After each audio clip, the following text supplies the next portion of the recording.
Bienvenidos, soy Gara Estoso. Hoy estaremos hablando sobre el coronavirus en Estados Unidos. Nuestro invitado hoy es el Dr. James Caan. Él es profesor en la Universidad de California en San Francisco sobre políticas públicas y sanitarias. Bienvenido, doctor. Gracias por estar con nosotros. Dr. James Caan, a warm welcome to the program. Gracias por tenerme acá. Dr. Caan, ayer el presidente Donald Trump se pronunció en una rueda de prensa en la Casa Blanca diciendo que las próximas semanas son muy fundamentales y que el equipo especial que él designó para el coronavirus estima alrededor de 100.000 a 240.000 muertes por el virus. ¿Cuál es tu reacción sobre esto? Esto es cierto. Esta es una pandemia muy seria. Esta pandemia es muy preocupante y debemos prepararnos para estas muertes.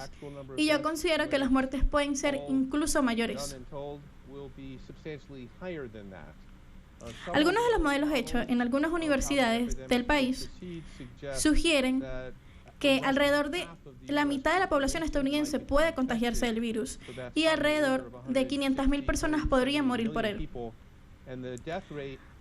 Actualmente, el porcentaje de muerte en Estados Unidos es 1.2%, pero si la condición sigue como está, podría llegar a 5%. Aunque en las semanas pasadas hemos visto un aumento en cuanto a cómo el virus está descendiendo, ya que se tomaron las medidas necesarias, aunque las medidas se tomaron verdaderamente tarde, pero ya están teniendo ya un beneficio en la población.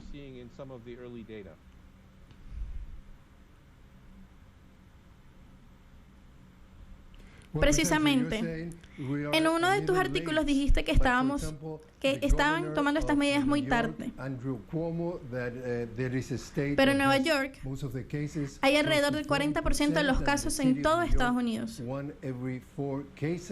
Y Andrew Cuomo, el gobernador del estado, dice que ellos no van a poder y que están intentando alcanzar el virus. Él tiene razón. Él tiene razón.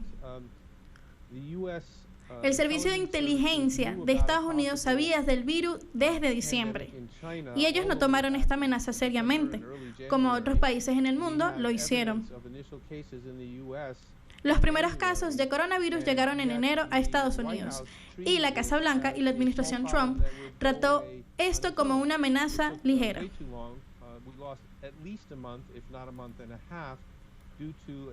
Y las medidas que toma el gobierno han estado de 1 a 2 meses tarde porque ellos no tomaron el virus de manera seria y no tomaron las medidas para responder rápidamente.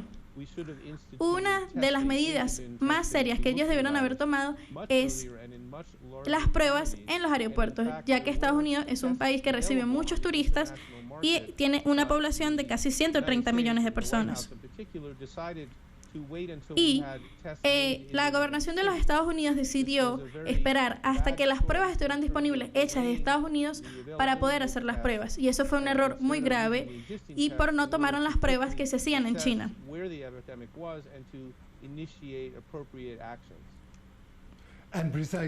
Precisamente aquí no tenemos una conexión sobre lo que la Casa Blanca dice, que ellos por lo menos están entregando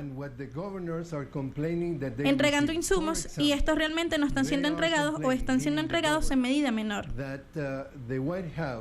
La Casa Blanca estaba prometiendo a Nueva York 27 millones de kits para poder diagnosticar el virus en la ciudad. Y solo pudieron recibir un tercio de esto. Solo recibieron 9 millones en un país de casi 150 millones de personas. Así que las cifras de las que estamos hablando son muy serias. Estamos hablando de más de 125.000 personas infectadas y este es el nuevo epicentro del virus. Is that right? Hacer las pruebas es muy importante y es una parte fundamental de los esfuerzos controlados. Las pruebas tienen que ser hechas de manera temprana. Aún tenemos oportunidad de controlar el virus, pero tienen que ser de acción inmediata. Y esta acción tiene que estar aunada con el rastreo de los contactos de las personas infectadas. Y esto se hace a través de un sistema de salud fuerte, que es algo que Estados Unidos no tiene, ya que no otorga seguro social a toda su población. Las mejores respuestas que hemos visto alrededor del mundo están basadas en rastrear los contactos y las pruebas hechas de manera temprana. Porque los virus, las personas contagiadas, son detectadas antes de que sientan los síntomas, ya que hay un trabajo investigativo hecho a las personas que están presentando los síntomas o están enfermas. Esto no se está haciendo en Estados Unidos. Y si se hace de manera muy tarde, ya cuando las personas están en una situación de casi morir.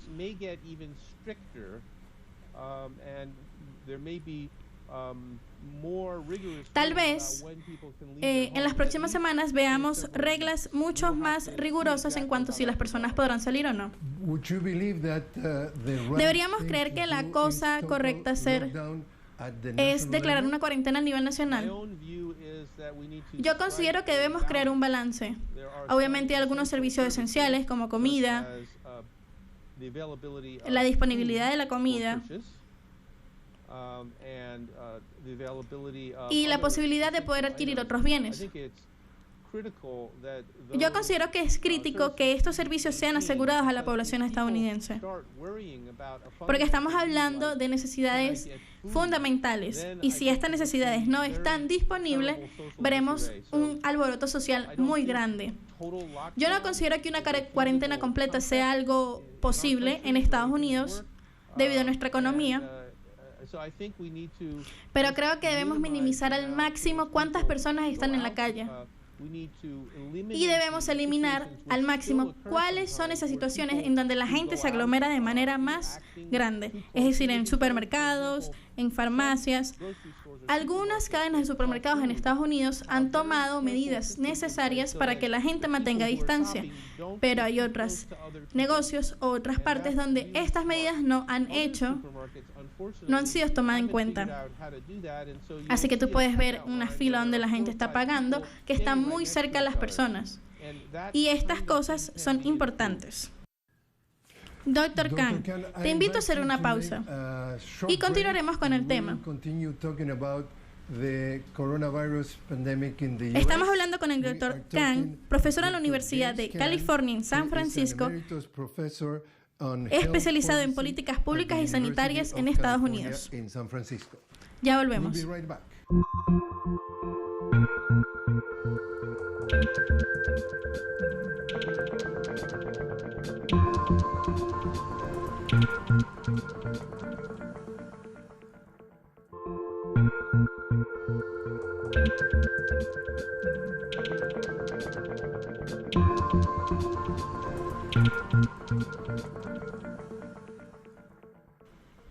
Seguimos hablando con el Dr. James Khan de San Francisco. Él es un profesor universitario especializado en políticas públicas y sanitarias. Doctor, retomando el tema,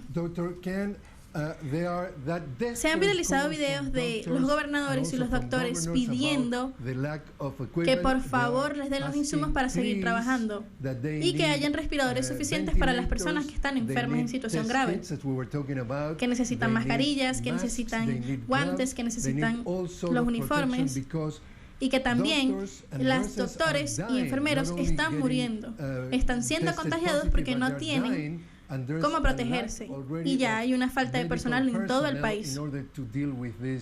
De todos estos elementos, ¿cuál es el que más le preocupa? Sobre lo que hemos venido discutiendo, lo más importante es detener la curva.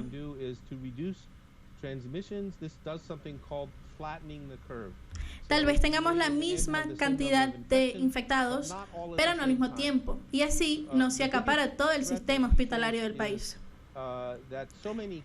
Las mayorías de los casos, como ya estamos viendo, están abrumando el sistema sanitario del país. Incluso se han instalado muchísimos hospitales improvisados en todo el país, en Central Park, incluso en barcos, en aviones, y que están sirviendo como áreas para tratar a los pacientes. Lo más importante es bajar el pico de los infectados y que haya limitaciones o que existan limitaciones en cuanto a los equipos e insumos es un detonante para que la recta nunca se alcance.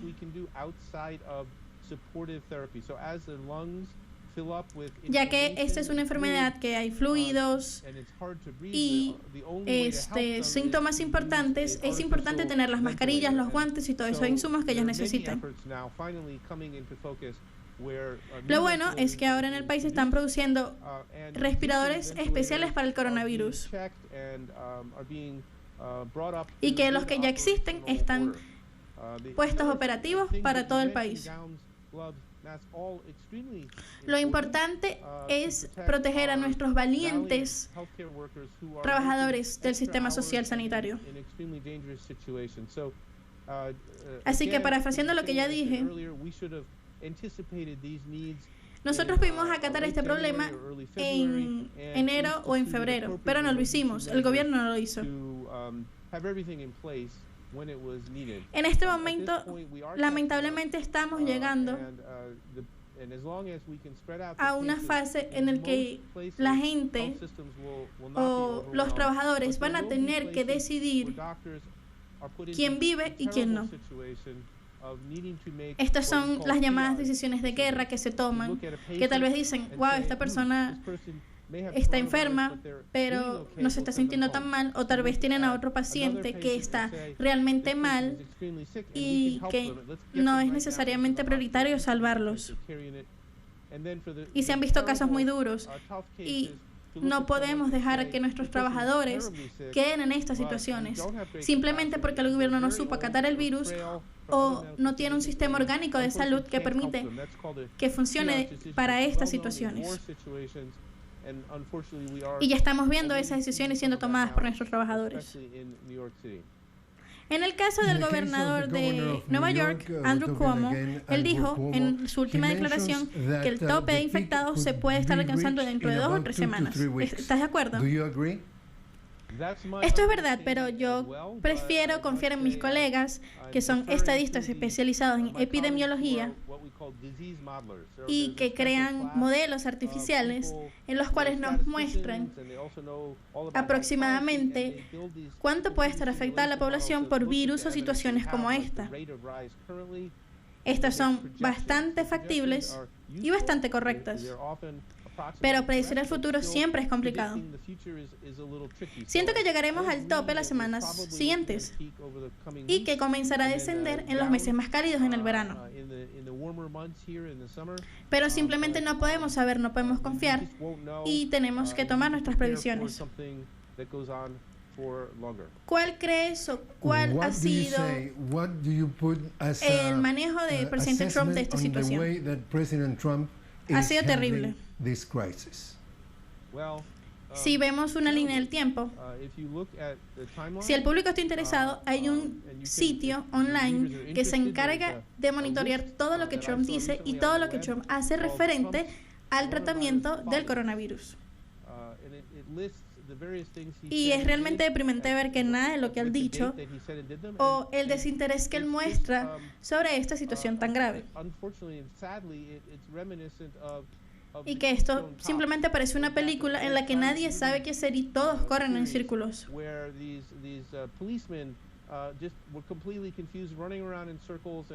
Y que esta es una interpretación bastante correcta. Tal vez Trump, él está haciendo esto porque no le interesa y quiere seguir manteniéndose popular. No entiendo cuál es la razón de hacer esto. Si esta es, nadie sabe sus motivos, pero sé que él y su administración debieron haber tomado decisiones mucho más serias hace mucho tiempo. Y su tratamiento sobre esto ha sido muy bizarro. Y su comportamiento es muy bizarro también. Estamos peleando una pandemia. No estamos viendo quién puede más o quién puede menos. Aquí, nosotros deberíamos tener una persona que se encarga de tomar decisiones, especialista en epidemiología, un experto pandémico, que toma decisiones y une los sectores públicos y privados del país. Él es generalmente como un teniente en guerra, con visión y con dirección. Y Trump ha fallado en su obligación como presidente y de establecer mecanismos para pelear esto. Dr. Khan, te invito a una pausa de nuevo. Y cuando volvamos, me gustaría discutir sobre el sistema de salud en Estados Unidos. Ya volvemos. We'll be right back.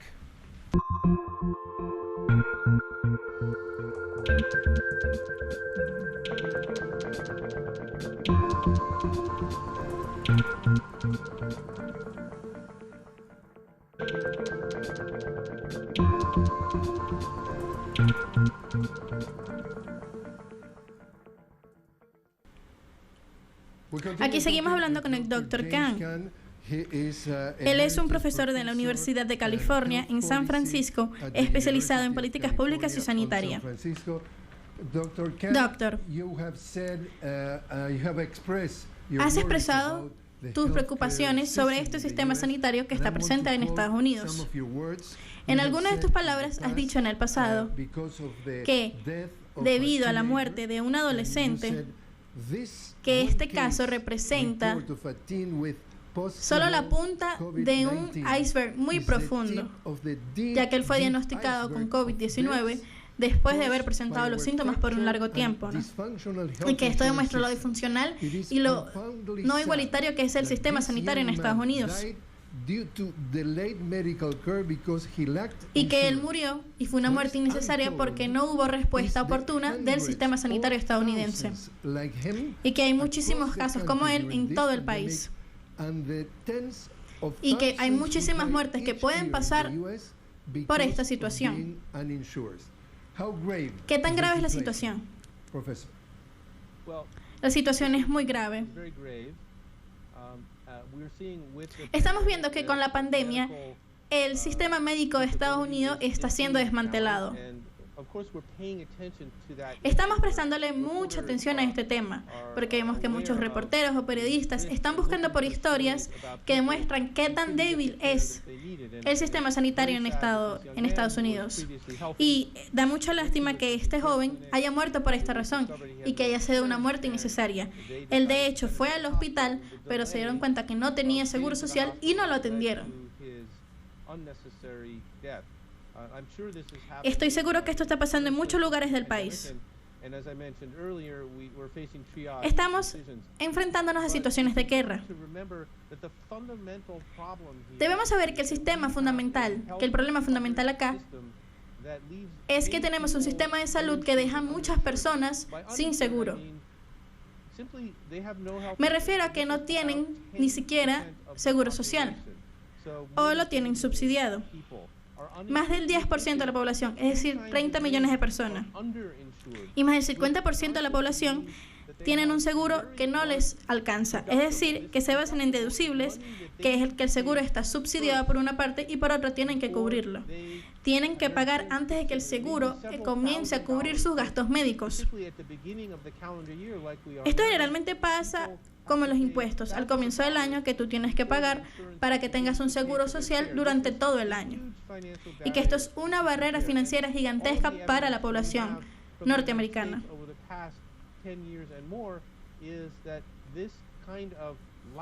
Este tipo de falta de seguro social resulta en más de 45,000 muertes prematuras a cada año en el país.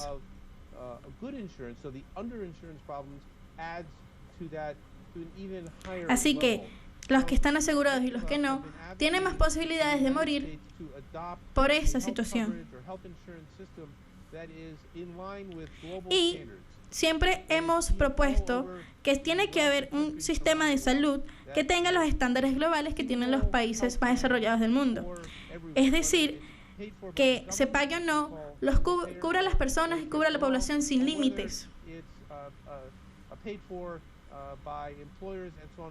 Y de hecho, esto es incluso mucho más beneficioso para el gobierno, ya que se ahorran más de 600 mil millones al año en papeleo y procesos,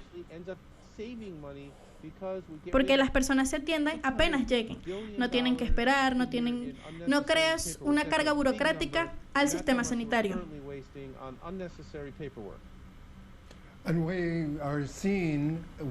De la manera en que lo vemos, lo que está pasando en Nueva York, que es el nuevo epicentro de la pandemia. Por ejemplo, la situación de Queens en el hospital de Elmhurst, y que es donde están ubicados la mayoría de los casos en la ciudad. Mucha gente está muriendo porque el hospital está totalmente abarrotado de personas. E incluso los médicos están muriendo por no tener el equipo necesario para atender a los pacientes infectados. Y hay muchos de los extranjeros, muchos de los inmigrantes que están siendo afectados por esta pandemia. Así que la pregunta es, ¿este es un ejemplo claro que la gente más vulnerable o la gente más pobre o la gente que tiene los ingresos más bajos son los que más están sufriendo las consecuencias de la pandemia? Por supuesto. En general, en los Estados Unidos, la gente que es más pobre es la gente que tiene más posibilidades de enfermarse. Han habido algunos programas sanitarios para las personas pobres, pero han habido algunos problemas.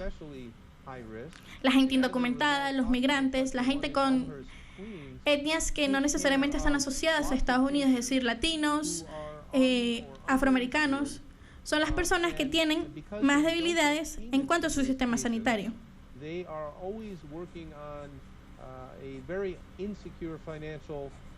Siempre están trabajando con un fundamento financiero que no es estable, ya que esas personas generalmente no son empleadas por una empresa que se preocupa también por su salud.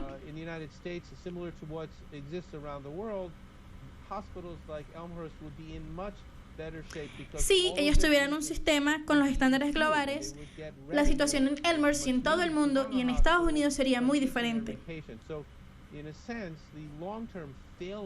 Así que los fallos a largo plazo de nuestro sistema sanitario han preparado un escenario perfecto para esta crisis y esta pandemia, que lo que puede resultar es que mucha gente de la que debería morir, muera.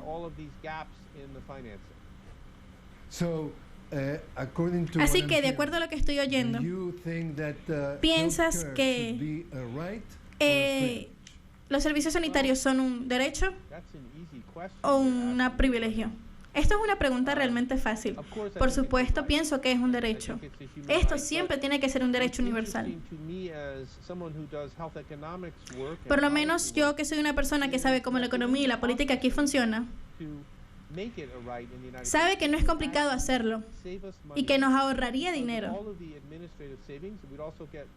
y que obviamente los precios de las medicinas en todo el país bajarían porque ya no habría una fuerza política atrás de ellas. La idea en este sistema sanitario prácticamente es que todo lo que tú quieres tiene un precio y que tú tienes que pagarlo por ti. Y que si tuviéramos otro sistema, podríamos cubrir a la mayoría de la población o a casi toda y que ahorraría dinero al gobierno. Y por lo menos aquí hay un comercial muy famoso que dice: menos presentación y más relleno. ¿Y cómo tú no quisieras esto? Es lo que queremos. Menos presentación y más calidad. Así que, por favor, intenta explicar a nuestra audiencia, los que están explicando esta entrevista, y los que están viendo esta entrevista de otros países, ¿cómo es posible que un candidato presidencial, al cual le ponen muchísimo énfasis y que ha puesto mucho énfasis en cuanto al cuidado sanitario universal que se le tiene que dar a la población, y que el presidente Trump lo ha tachado como comunista, como una persona, un político de izquierda extrema, y que él esté siendo estigmatizado porque quiere proteger a la mayoría de la población, y que tal vez muchas personas en Estados Unidos creen que él está cometiendo un suicidio económico por querer permitir a que todas las personas en el país tengan seguro social. Y que mientras tanto el presidente Trump aumente al 10% el presupuesto militar, que estamos hablando de 7.9 trillones de dólares en gasto militar. Pero ellos no pueden invertir ese dinero y poner ese énfasis en el sistema sanitario estadounidense, en el cual se mueren más de 40.000 personas al año solo por no tener atención rápida o por no tener seguro social. Y cómo él puede ser un comunista cuando quiere que las personas tengan seguro social. ¿Cómo explicas eso a la gente? Es realmente difícil de explicar. Nosotros tenemos un podcast y este tema se nos ha llevado más de 4 horas explicarlos. En nuestro país no tenemos los roles bien establecidos para los demócratas sociales. En otros países tal vez, pero es algo a lo que la gente acá no está acostumbrada porque es un país históricamente de derecha y de derecha extrema. Y que los seguros sociales no son distribuidos de manera equitativa en la población, y eso es algo que también la población se ha acostumbrado. Tenemos bastantes personas en los partidos democráticos que han intentado pelear contra Donald Trump, pero es algo que a las poblaciones y al Congreso les asusta, porque no hay una manera de cómo hacerlo. Pero si escuchan a los expertos, tenemos a Elizabeth Warren, Bernie Sanders, que son de los demócratas que van más fuertes hacia las elecciones que están próximas en noviembre de este año. Tenemos a gente también como Biden, que es parte de esa izquierda un poco más sigilosa, más cautelosa. Y él se está volviendo muy popular, ya que él fue vicepresidente de Barack Obama. Y tenemos a Trump, que está en la parte de los republicanos fuertes. Algunos republicanos están concentrados en mejorar los servicios sociales de manera muy pausada, para no atacar tanto la economía estadounidense. Pero, como conocemos a Trump, sabemos cuáles son sus propósitos estando en el poder.